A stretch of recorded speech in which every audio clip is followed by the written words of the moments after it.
একটা মেয়ে যে স্বামীর সম্মান বোঝে না, সে কিসের স্ত্রী? আর সবার একটাই সমস্যা, আমার স্বামী ভালো না, আমার স্বামী ভালো। তার ধারণা যে তার স্বামী ভালো না, বাকিদের সবার স্বামী ভালো।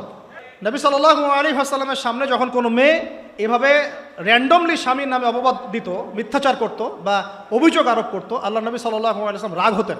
সে আপনার ভরণ পোষণ দেয়, আপনাকে খাওয়ায়, আপনাকে পড়ায়, আপনার সিকিউরিটি দেয়, আপনার সম্মান রক্ষা করে, সারাটা জীবন আপনার জন্য একদম তেজপাতা বানায় ফেলে দিল। এখন বলছেন স্বামী ভালো না। আমরা নিজেরা নিজেদের চরিত্র পবিত্র রাখবো, ইনশাল্লাহ আল্লাহর কাছে পবিত্র মেয়ে চেয়ে নিব। বিশ্বাস করতে হবে সম্পর্ক শুধু ভালোবাসার বলে টিকে থাকে না। সম্পর্ক টিকে থাকে একে অপরের বিশ্বাসের ফলে, একে অপরের শ্রদ্ধাবোধের উপরে। মেয়েদের দিনদার মেয়েদের মধ্যে যে পরিমাণ স্বামীর প্রতি অশ্রদ্ধা, অসম্মান, আর বেদিনদের ব্যাপারে বলার তো আমার ভাষাই নাই। মনে করবেন না যে কেউ মাদ্রাসায় পড়লেই একদম দুধে দেওয়া তুলসী পাতা হয়ে যায়, না, ভুল ধারণা আপনার, কখনো নয়।